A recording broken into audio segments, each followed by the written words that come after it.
I'm sharing a story about anger management. So I've read this book by Andy Puddicombe on mindfulness. He is the founder of Headspace, the meditation app. So the story was about his client, John.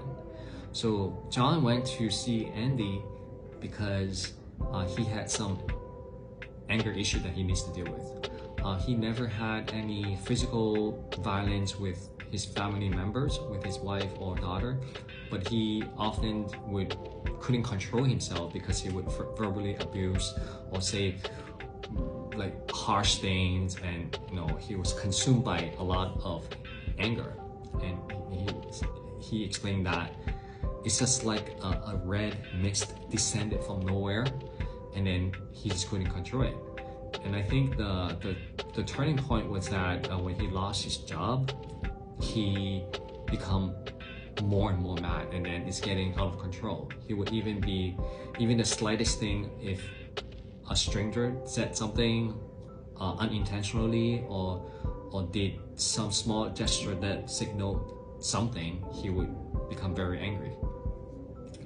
So Andy by talking with John, he suggested different ways that he could try meditation to give it a try. So John, for 2 weeks he gave it a try, and then when he returned to see Andy, he explained to Andy it didn't seem like working at all because he felt like he was more angry than before.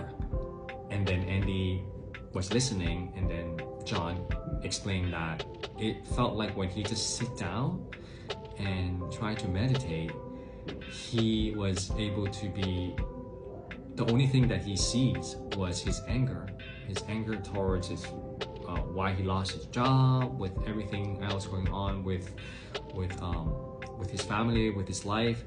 And he did say that simply he was angry because it seems like he couldn't control himself, he couldn't control his anger. And then Andy explained that, well, in self-awareness practice, through meditation, it doesn't create anything that wasn't there.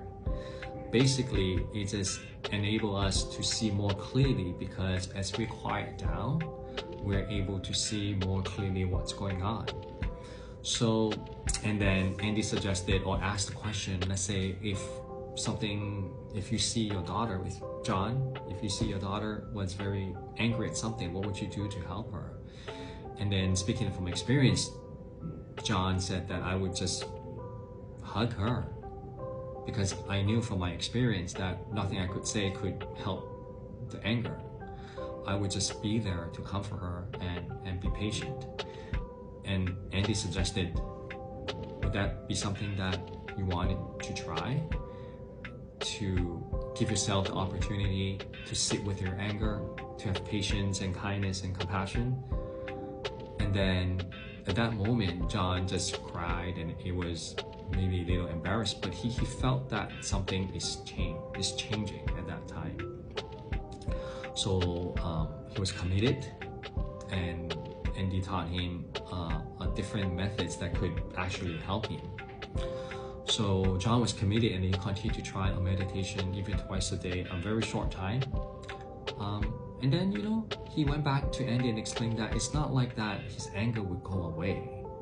During those meditation sessions in solitude at a quiet place, he was able to see that the anger that was within him does come out.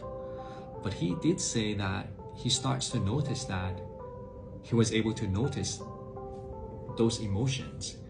And as he cast the light in such emotions, he felt like it was that the emotion itself becomes softer, easier to deal with, easier to manage, to notice without too much of any judgment, without hate.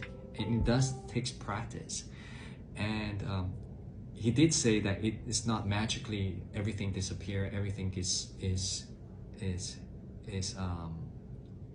forever happy without any anger or anything. But he did explain that simply he was able to see, he was able to be fully present when it happens, and it gives him more power. He feels empowered that he is not just a victim of his own anger. He was able to deal with it, and according to the book, he's still happily married, and then he found something in meditation. So I hope that this story can resonate with any one of you that may be experiencing anger or know someone, and I hope this helps. Thank you very much.